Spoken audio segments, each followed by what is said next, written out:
Hip hop is my friend, picks me up when I am down. I feel the rhythm, I feel my heart through the sound.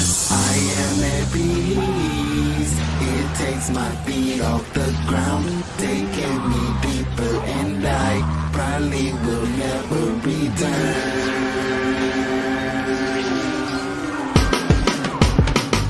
World spinning crazy, about to slip off the axis. Mama still praying that we rise out the ashes. God keep them safe, don't let the devil gain access. The streets still calling like the past ain't happened. She calling my phone. So, PAT, Louisiana's finest. First of all, how did you come up with that name? I'm interested to know, what does the PAT stand for? Oh man, that's how we starting, huh? That's how we starting, okay? All right. Well, it has many meanings. We could go with perfect and tactful. It's also pat at tight. The PAT just, it's a forever amount of flowing names. Some charismatic and witty things that just stick with you like a good plate of food. Okay. Chitlins. You know what I'm saying? Yes. And as far as the Louisiana's finest part, that right there, early in my career, I was like a traveler. I wanted to go and see, like, basically where hip hop started at, and I took that old ride to New York, man. I used to buy J's for like $100 and something, $200 and something, and I was like, man, you know what? I want to see how much it's gonna take me for me to go to New York. So I went to go look up a Greyhound, and man, they had these things where you could buy it ahead of time. So it was like $80 something just to get to New York. I was like, man, I'm going. No family, no friends, no nothing. I just went. And while I was out there, people performing and stuff like that, they just said, oh, you Louisiana's finest, you the finest, you this, you that. And they had a couple of people out here, they said that name too. So because of that, that's where it came from, and I stuck with it. It stuck with me. Okay, I can dig it. I love it because, I was going back and watching some of your old clips and just, what people were saying about you. And they were saying that you were dope as all get out with your rhymes, but they never did say, well, where did PAT, Louisiana's finest came from? So I'm like, okay, I'm gonna ask him that. What's good with that? Well, how did you come up with that? So I knew it had to be something Definitely. dope. So yeah, it's an awesome question too. Thank you. So you're originally from Louisiana. That's okay. Correct. So number one, tell people who you are. Man. Hello world. This is PAT Louisiana's finest.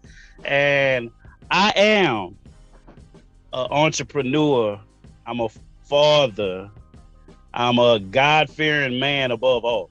I am a son.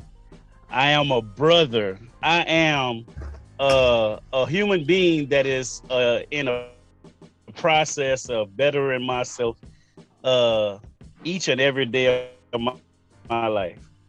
And basically, I say I want to take you on that journey with me to connect and grow and be able to show love, man. I just want to give off this energy to everybody and make you feel what I feel, so we can enjoy life together. You dig? Okay, I can dig it. So who were your favorite artists growing up? Oh man, South heavy at first. To be honest, it was a lot of people in Texas, because we would hear their tapes.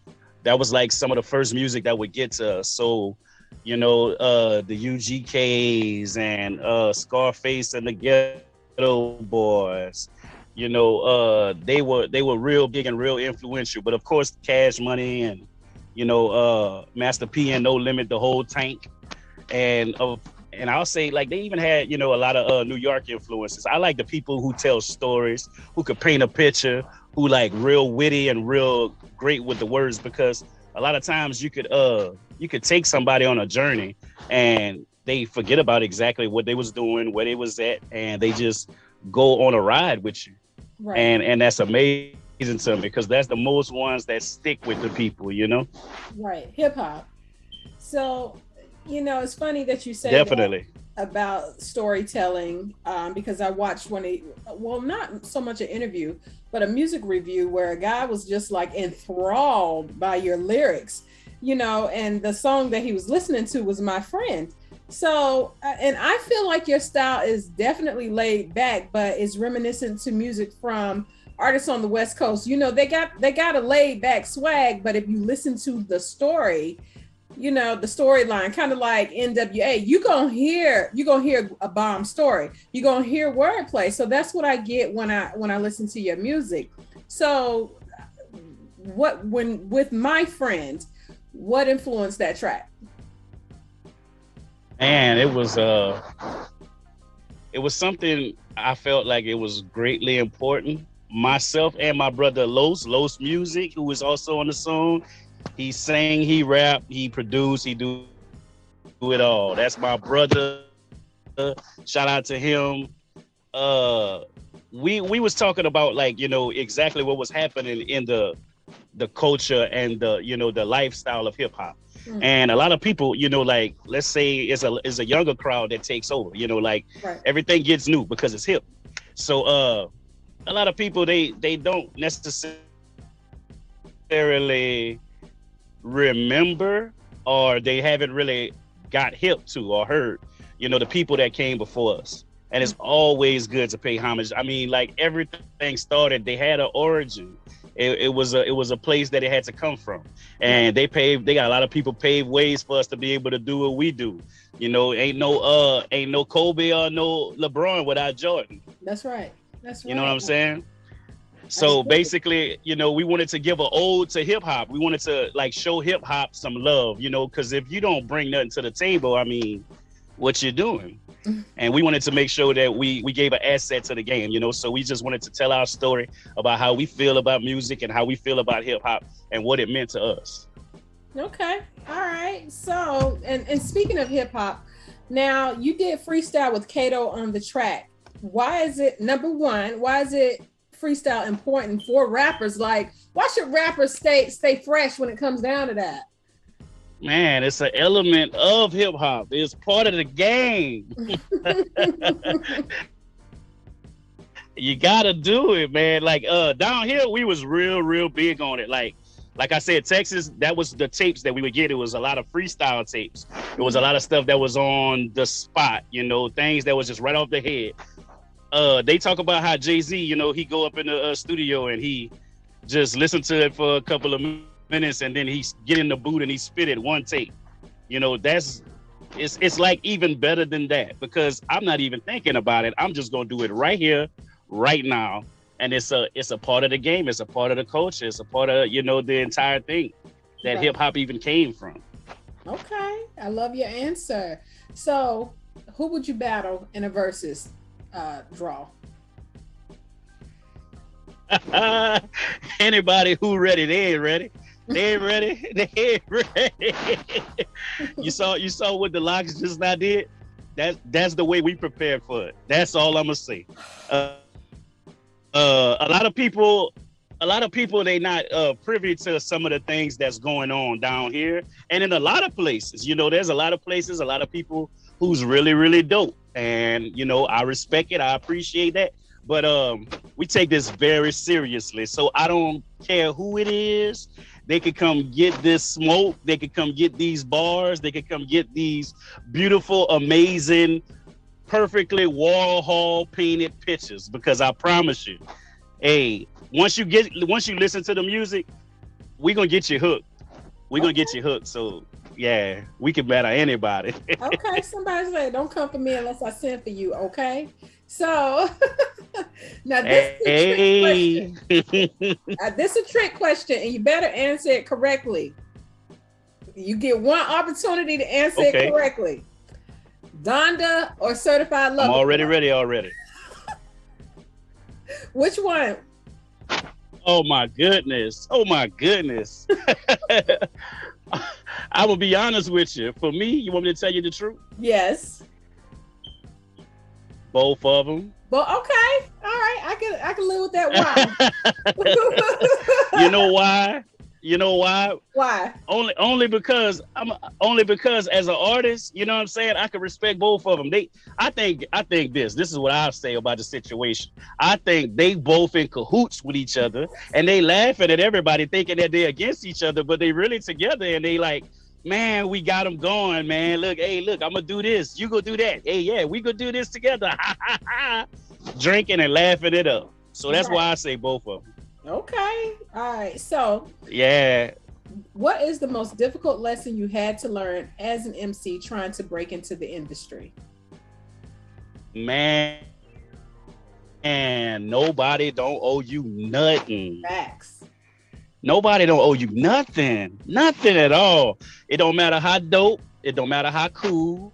It don't matter how intelligent. It don't matter. Nobody don't owe you nothing. Okay. Make sure you hear. Nobody don't owe you nothing. It's so real, man. It's so real. So what made you say that? Why was that the crucial lesson? Well, I mean, because as an artist, it's like you're playing wide receiver. Mm-hmm. You know what I'm saying? It's like you're a diva almost. You know what I'm saying? Because you start getting full of self. Right. I'm competing with all kind of people. I'm knocking them out. Ooh, I'm bad. You know, I'm writing this right here and I know it's tight. Ooh, I'm dope. You know, and you feel like you start getting like a sense of entitlement. You know what I'm saying? The humbleness start going out the window because you gotta be a certain way already in front of the limelight. You know, and that's what people think, at least. You know, that's the perception that's given off as far as an artist. Right. You got to be like this and you got to be like that. You got to have the chain and you got to have the girls and they got to be half naked and all of these things. And it's really not like that. It's really not like that. If you could be you and you understand who you are, then you'll go further and people will remember you better. And you could build relationships and have those connections that you'll need to get you where you got to go. But don't come up in here thinking that you deserve or need to have or was supposed to have anything, because it's not like that and it's not gonna work. Okay, so here's my next question. The harshest criticism you received that tipped you off but helped you in the long run.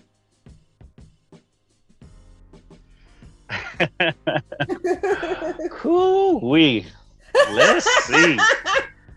Man, they got a lot of stuff. I know.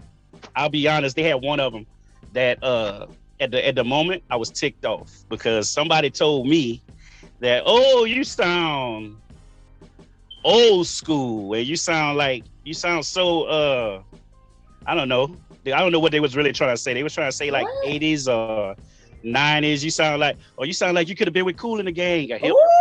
A hippie to the hip hop. And I was like, you know, at first I'm like, man, what are you talking about, man? Like I was taking it as a dagger. You know what I'm saying? Why? At the beginning, it was like, because I wasn't thinking. I wasn't using my mind. I was emotionally attached to my work. You know, I'm sensitive about my stuff.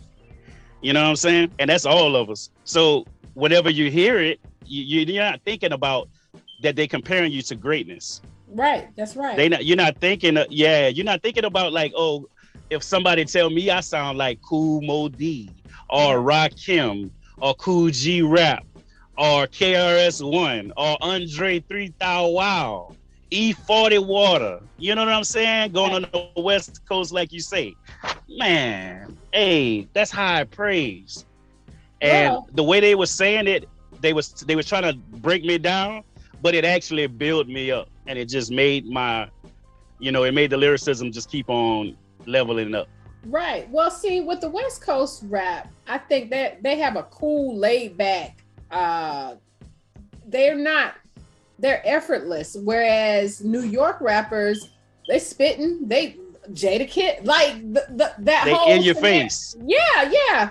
But Yeah. you get your message across and it's fire and you don't have to do all that. So that's Right. why I went back to that one song. But I don't know if I would compare you to Cool in the Gang or what's that other one? What you say? The hip hop, the hip it, what was that? Sugar Hill Gang. Sugar Hill Gang. Yeah, that's what they compare. Yeah. And I'm like, no. I think it's the voice. I think it might be the voice, you know what I'm saying? Because the words coming out clear and, but still, either way it go, you got to think about it. That was the first one that actually took off. Oh, right. So you're the first single that took off? Man, they could say what they want. Man, I bet everybody and their mama was singing that song. You know what I'm saying? Right. So if I sound like that, thank you very much. Hats off. Right, it took off. I mean, but in the time frame, that's what was up. You know what I'm saying? So every and I think exactly. I interviewed somebody recently, and he said every new generation steps that level up in hip hop or R&B or whatever that may be. Every level it is going to go up. It's not going to stay stagnant. So we hope, they're comparing you to that. That's phenomenal, but that's not where you are. Your stuff is tight. That's what I'm saying. It's tight. It's effortless. Greatly appreciated. Right. So it's just like, okay, I wasn't expecting that bar, but cool. Cool. No bars. Yeah. So, okay, here's another question. A rejection deferred, when your no turned into a yes, and did you ever have one of those moments where somebody told you no and then came back and hired you or gave you that starting point or whatever it was that you were looking for? Definitely. There was a few times that actually happened, but there was one in particular. It was a show. Man, this dude was up here telling me, he was like, hey man, I know you said you sold all these CDs, but that ain't no sound scan. It ain't on no paper. I can't see it in my face. Because somebody had already told me that I could get onto the show. And it was, I want to say $1,000, I think it was. So the dude, the main promoter, like he had a partner. So his partner had told me I could get on. And I was going to get my stack. And then the main dude came up and said, hey, I don't know this dude. I never saw him perform. I can't see his numbers. Right. And so I got that no right quick. I was mad. I was ag. I didn't trip though. I could have did all kind of stuff, especially being from Louisiana and I'm out of state. Facts. I could act crazy. But I was like, nah, man, I'm going to let that ride, even though it's a stack, like I could have used that stack. So I waited and I just, let things play out. And I think what happened was he went go try to do some research, and the people who he talked to, they was talking me up higher than what he expected. So that no, it quickly got turned around, and he was calling my phone and he was really ready to give me more than a stack. Okay. All right. Naysayer. Yeah. For sure. It was good to see, like, whenever I walked in and like see his face, the way he was totally different. And I was like, yeah, thank you, God. Yeah, we won on that one. That's right. So do you think this is a spiritual journey? Oh, for sure. That's with everything. I mean, God over everything. God over everything. God over everything. If it ain't him, who is it? You know what I'm saying? Right. There's a lot of things that happen where there's a lot of things that while you're trying to make stuff happen, you're putting your own hands on it. Right. It ain't working. It ain't working. A lot of times, I'm talking about you try to do it in your own power, and it's just like everything that you could possibly do, it just won't work. And then you take your hands off of it, and if you pray or you think about it and have that desire, then God gonna give it to you. So it's like you take a step back, bird's eye view, looking at the situation just like that show. And I mean, I'm talking about I put my hands all the way off of it. And I was like, man, hey, whatever you want from me, I'm gonna go with that. That's right. And then it came back around tenfold. So yeah, definitely God rules everything. Okay, I love that. So do you think you'll ever be an inspirational rapper? I feel like I am. Hey, they have a record. They have a record that we dropped at the beginning of this year. It's called Brother with an A, and they got an exclamation point on it. My goodness, that song right there, it came on.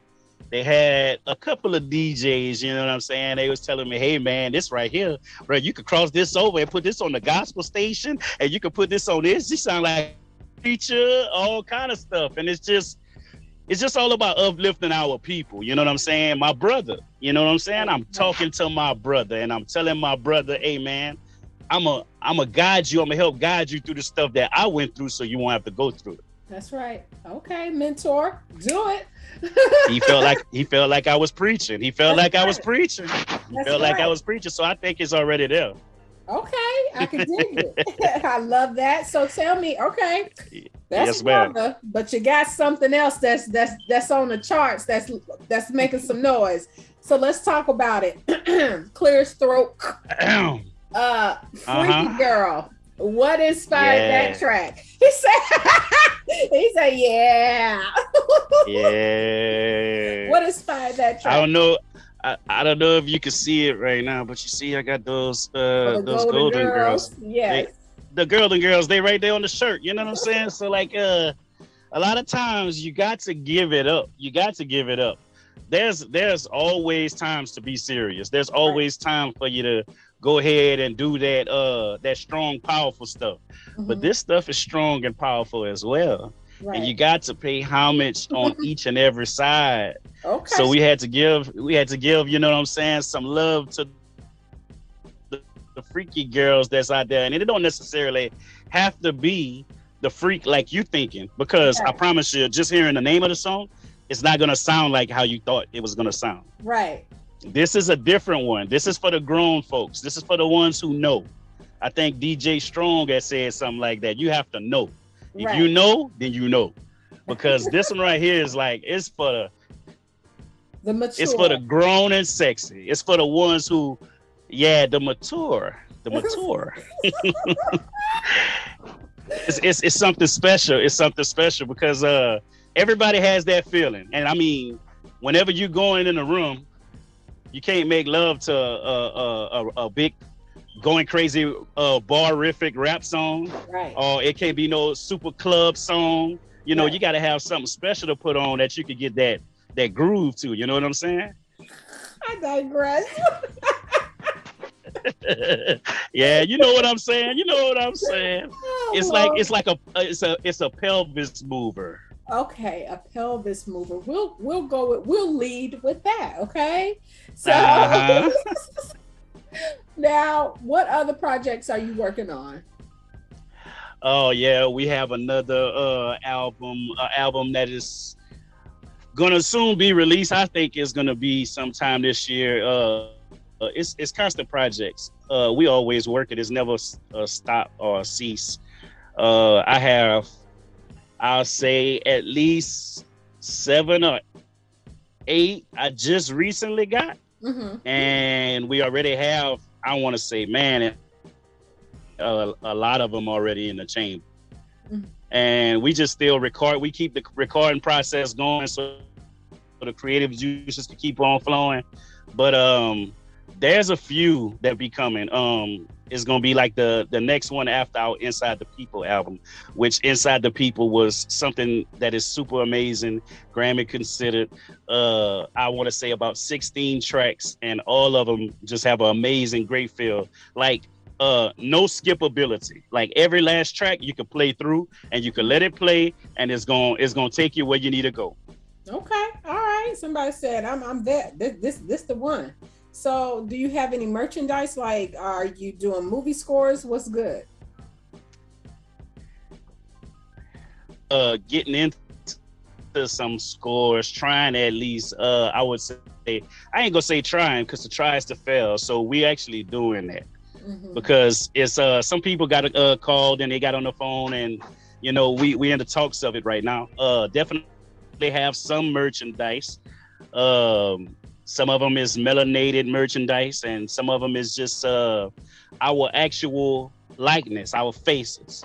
Mm-hmm. And putting our face on a shirt and some quotes from some amazing songs that we did. Oh wow. Okay, that's what's up. I love it. So do you have a website? And then my last question, where can our viewers follow you? All right. Well, definitely I could give all of that all together. www.losmusic.com. That's where you could find everything, the affiliates, who we with, what we got, merchandise, everything it's all gonna be there. So you know what I'm saying? You get to losmusic.com and you're gonna find a gold mine. I'm talking about a gold mine. And then I would say as far as following me, everybody doing Instagram right now. So Instapat, INSTAPAT, real simple. But if you want to follow me on Twitter, it's What You Know, WHATCHAKNO. And I think that should be it, man. If anybody want to hit me up, versus whatever, man, business, it is EZ on your ears, all correct spelling. The letter E, the letter Z, and on your ears Easy on at gmail.com. You know what I'm saying? Okay, so I Easy do on have your ears. a lot. Always. I have one more question. When you collaborate with other artists or producers or That's cool. What is it that you're looking for? Like, how do you know it's going to mesh well?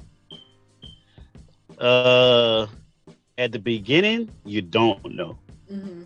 Unless like you know the person and you already had a big rapport. But like, let's say somebody new, you just it's a vibe, it's a feeling, it's something that happens.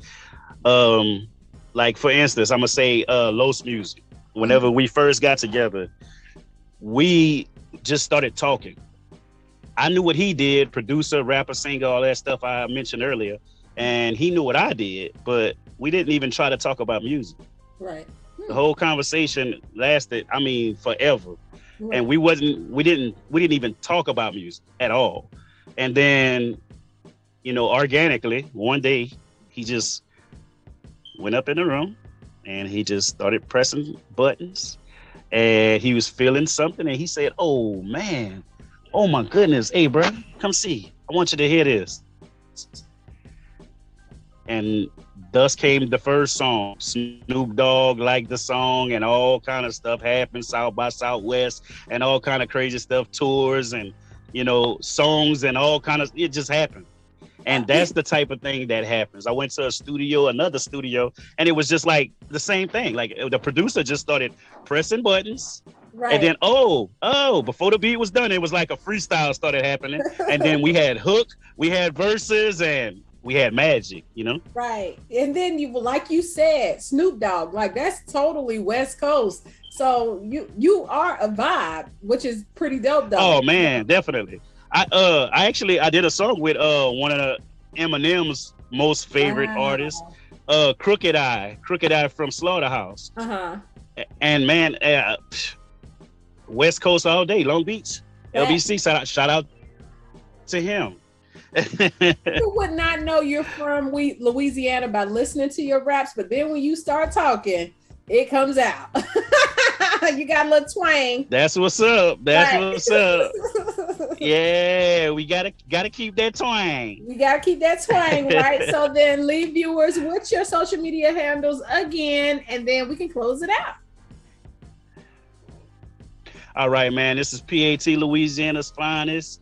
I love being with y'all. You know what I'm saying? So y'all just stay connected with me, man. And if you type in PAT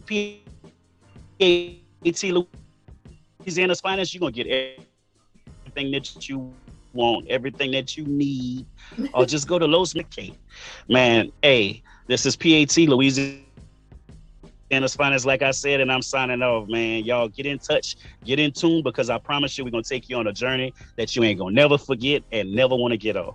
He not talking about Fantastic Voyage for back, like no comparison, okay? So don't start that bad.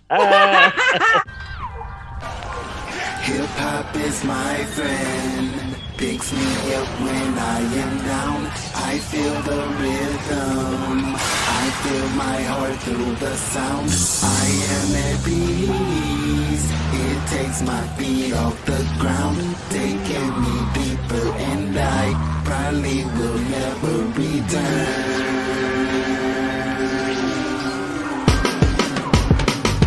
World spinning crazy, about to slip off the axis. Mama still praying that we rise out the ashes. God keep them safe, don't let the devil gain access. The streets still calling like the past ain't happened. She calling my phone like